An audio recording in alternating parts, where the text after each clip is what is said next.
Hey, what's going on? Welcome back to my channel, AnDREADii. I guess I just wanted to shoot this video because I felt inspired to shoot this video. The person who inspired me to shoot it, her name is Just Call Me Y on YouTube. Recently, I actually started watching her channel. I like some of the videos she did, and I think the one that I am going to be found inspiration from is something that she recently put out, which is called My Depression. Very, very, not, I guess you could say kind of emotional, but I definitely felt a lot of the things that she had brought up in the video, and some of the things I felt like I've had experience in my life, and so I just felt inspired by her making that video to make one myself. Again, her YouTube name is Just Call Me Y. She's a very funny chocolate lady. I think she currently lives in Texas or Los Angeles. I think she lives in Los Angeles. She was just in Texas because she was visiting another YouTuber of mine that I like. I kind of not recently followed her, but like I recently got into her videos. I followed her like probably like months ago, but I recently got into her videos, and her name is Evelyn from the internets. So yeah. So basically, again, like I said before, the video that I'm going to be sort of uh, put my own little twist on is her video called My Depression. She recently put it out, and I felt inspired to, I guess, talk about, some of the things I've been dealing with, in my life. So, if this inspires more people to come out and share their stories as well, that's cool. As always, comment, like, and subscribe. And that's about it. Alright, so I kind of want to start off by saying I wouldn't say that I suffered from depression. That was her video. She was saying my depression because that was her thing. But so basically, I was just, so I guess the title sort of piggybacking off of what her title was.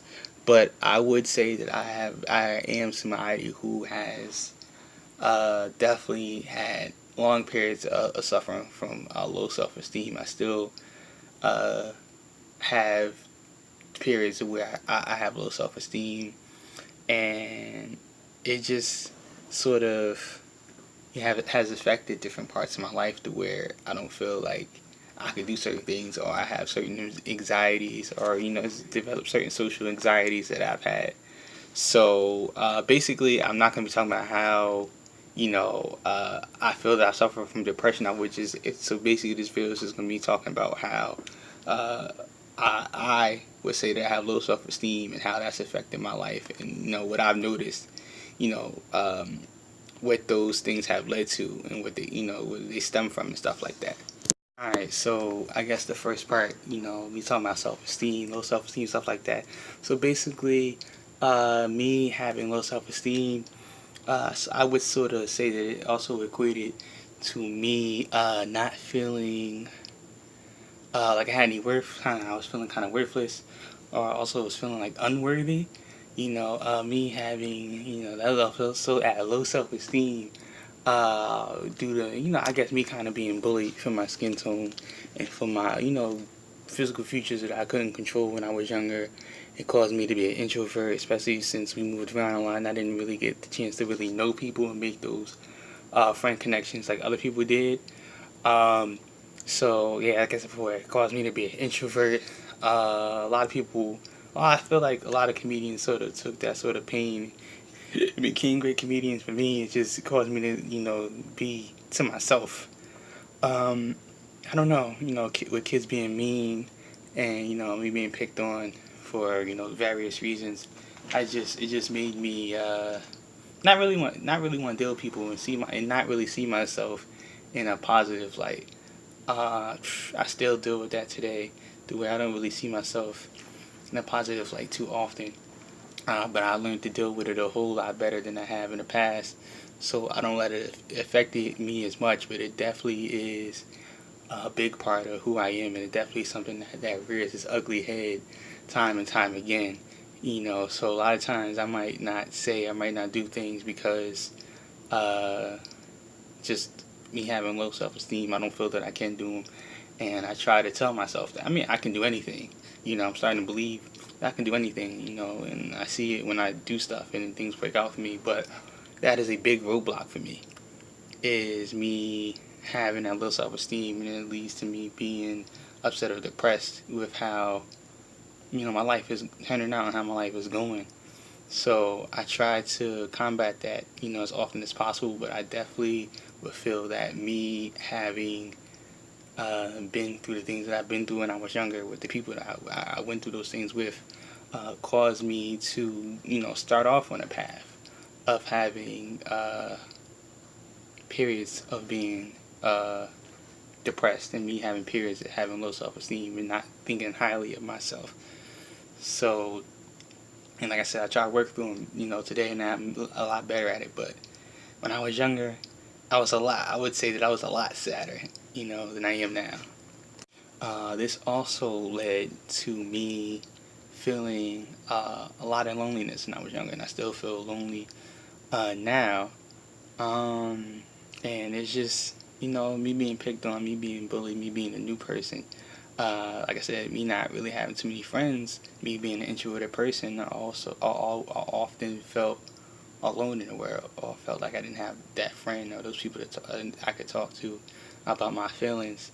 And it's just very sad. It was just very sad. You know, I wasn't always crying or anything like that, but like when you feel like you don't have anybody, you know, when you feel like you don't have nobody to turn to or to talk to.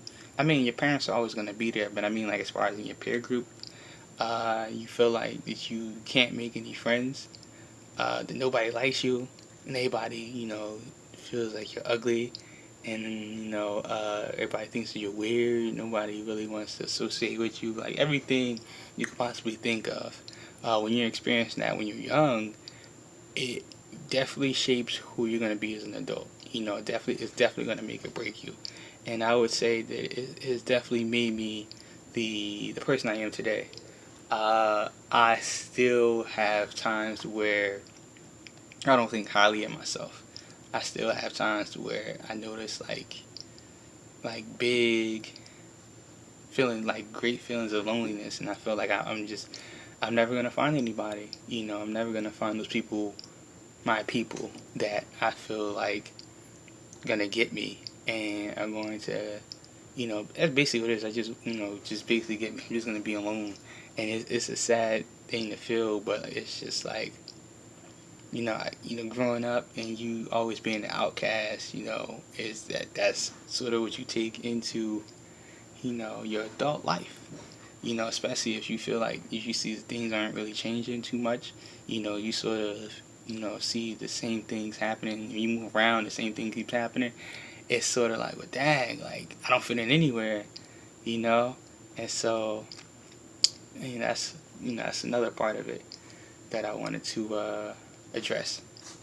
So I just want to sort of give you a brief synopsis of this year. I would say that I had a pretty balanced year. I got some things done that I am proud of, and I also had some things happen that I would say that I'm not proud of, but I definitely learned from. So, to focus on the, I guess, overall topic of this video, you know, the things that am not proud of that I would say would have happened, is basically I just let a lot of stuff get to me, a lot of stuff build up in me that caused me to have sort of a breakdown a few months ago, and I had to sort of reevaluate what it is that I was doing, where I was going in my life. I realized that I was just doing a lot of running in place, and I was feeling very anxious and very like not in control of my life. And I was feeling really negative. Like, even though I would be around friends and I felt positive, I just felt like I wasn't doing what I needed to be doing, and it really bothered me a lot, you know. And it's like every time I attempted to do those things, it just felt like I wasn't seeing the results I was supposed to see, and it kind of made me not motivated to do those things, and it also made me feel like I can't do those things. Like I'm not able to do those things, and and had caused me to be a very negative person.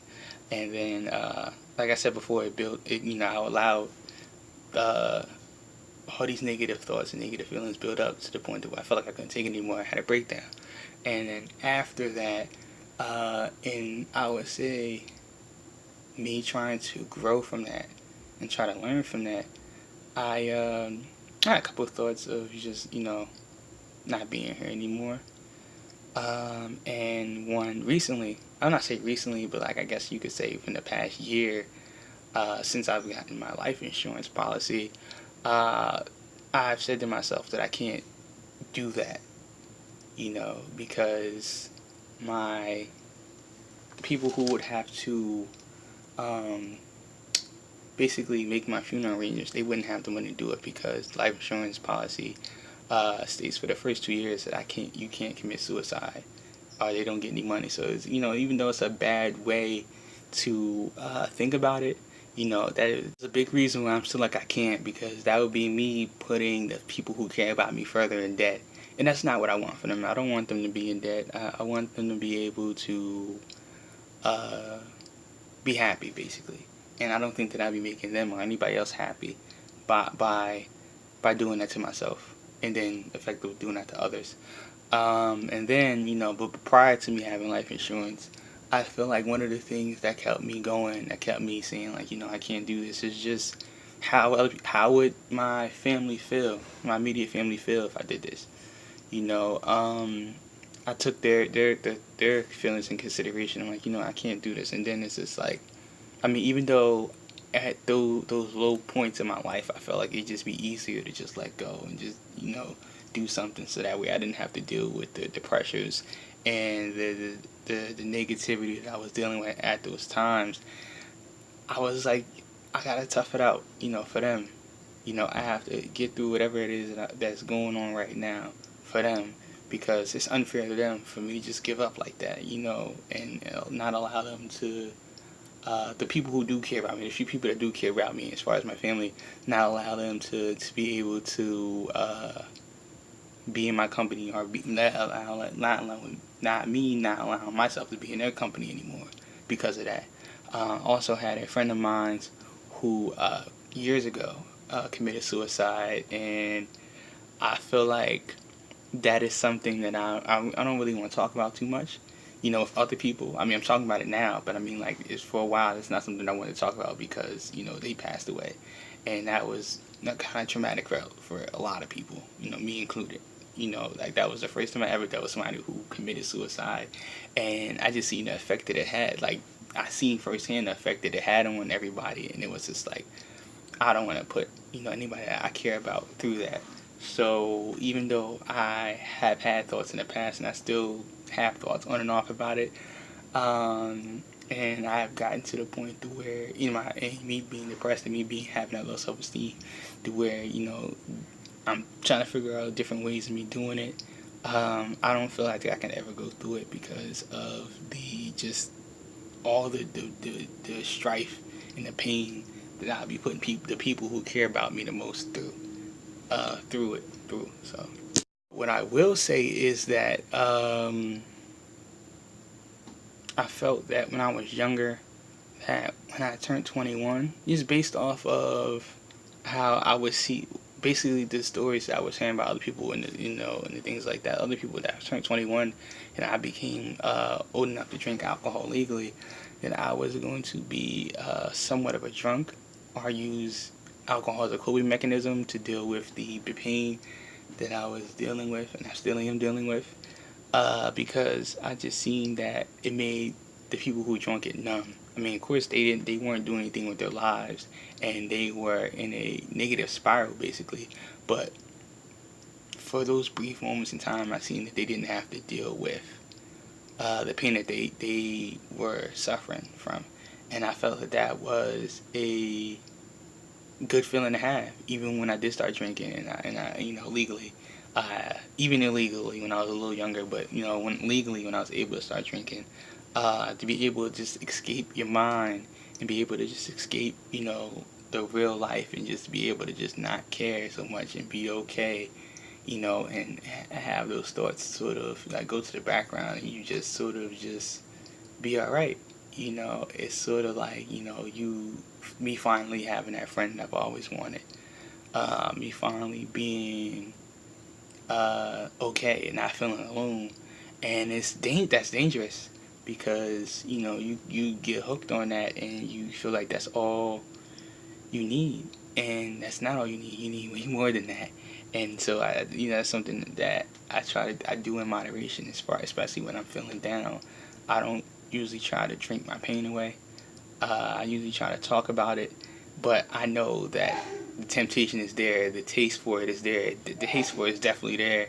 And it's just, I don't, it's just, as much as I know mentally for me, it would be a release. I'd be like, oh, I don't have to. I just know that it wouldn't do much for me. I wouldn't be getting the things that I wanted to get done, and then that would cause me to be further depressed and have further low self-esteem, and so the cycle would continue. But, it's, I feel like that, you know,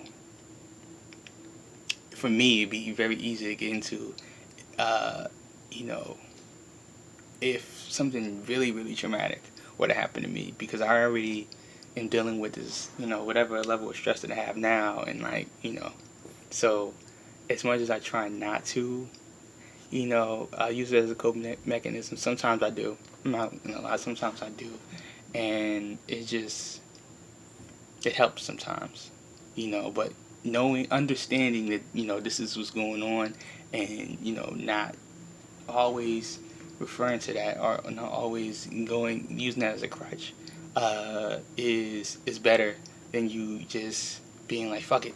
It's better than that. And you have to tell yourself that you're better than that. You can do whatever it is you need to do, no matter how low you're feeling, or just be around positive people who help you get through those dark times. But, from what I learned, is that you don't have to be alone if you don't want to be.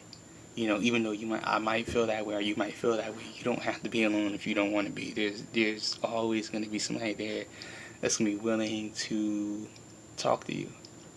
You might not accept it at first. You might not, really see them there as that. But like, there's some good intentioned people in the world, and I feel like with me feeling the way that I feel about myself, and me feeling the negative feelings about myself, I try to be that positive person for other people.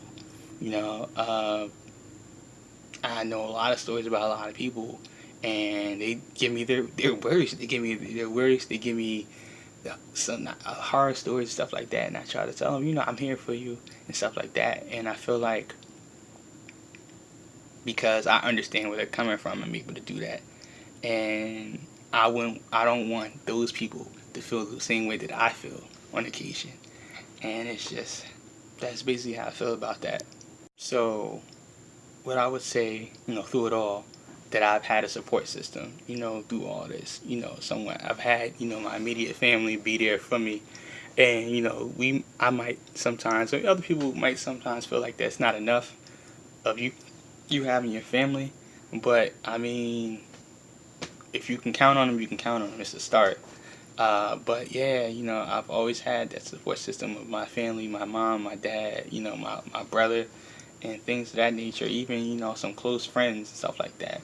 But, and I feel like they definitely have helped me through some of the darker times that I've had. I mean, I've been to therapy a couple times. It didn't really work out because I didn't really develop that relationship I guess I was supposed to have with the therapist, whatever. But can say that I've always had a support system. I had people there that was willing to just hear about some of the troubles I was having, and willing to lend a hand or an ear, and just basically help me help myself.